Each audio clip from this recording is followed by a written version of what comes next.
Subscribe करू Shyama music channel के आ घंटी के निशान के जरूर दबाओ सबसे पहले ऑडियो आ वीडियो देखवा आ सुनवा के लिए।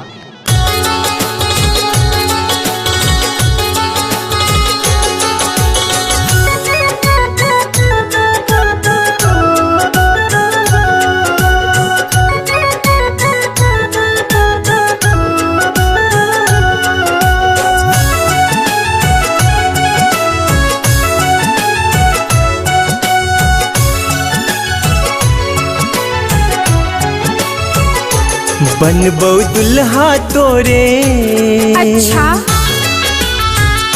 गे बनबो दुल्हा तोरे उंगली पर उचार ली है मैं सो विचार ली है गे यह लगन में कहूना यह लगन में कहूना हमरा तू उबार दी है मैं सो विचार ली है गे बनबो दुल्हा तोरे उंगली पर उचार ली है मैं सो विचार ली है गे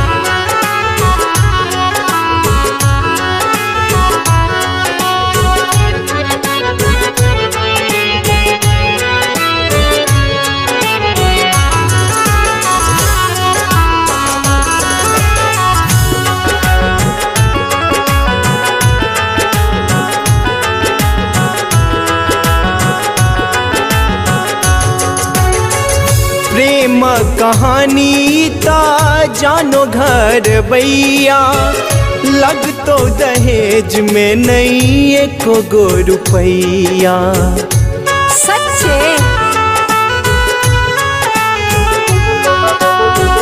प्रेम कहानी ता जानो घर भैया है के हाँ। लग तो दहेज में नहीं एको गो रुपैया खाली भै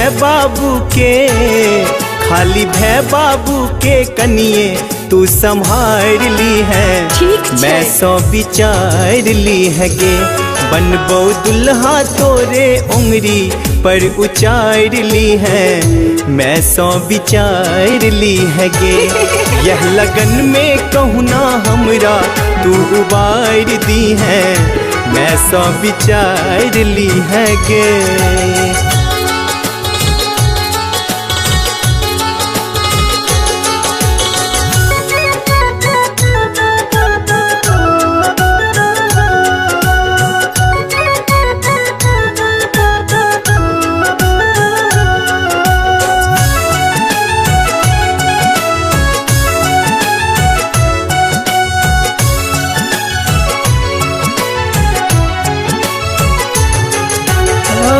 रखबो सुता को तोरा अपना करेज पर सच्चे करबो दुलार तोरा रात भर सेज पर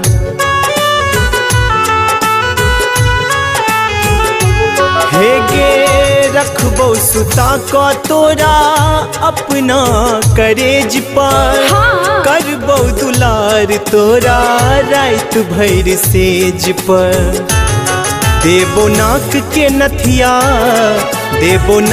के नथिया तोरा मुँह दिखाई ली है मैं सो विचार ली है गे बनबो दुल्हा तोरे उंगली पर उचार ली है मैं सो विचार ली है गे यह लगन में कहूना हमरा तू उबार दी है मैं सो विचार ली है गे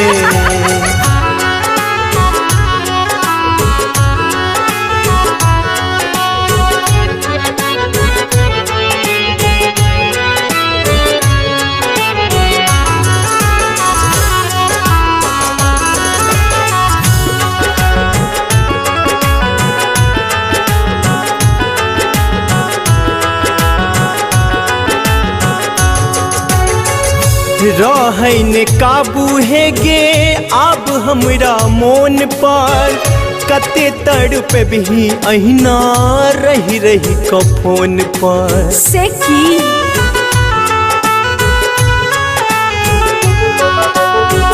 रहे ने काबू है गे अब हमरा मोन पर। हाँ। कते तड़पे भी अहिना रही रही का फोन पर। सच्चे बात अजनबी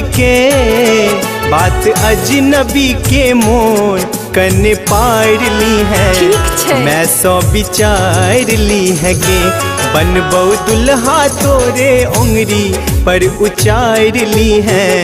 मैं सो विचार ली है गे यह लगन में कहूना हमरा तू उबार दी है। मैं सो विचार ली है गे।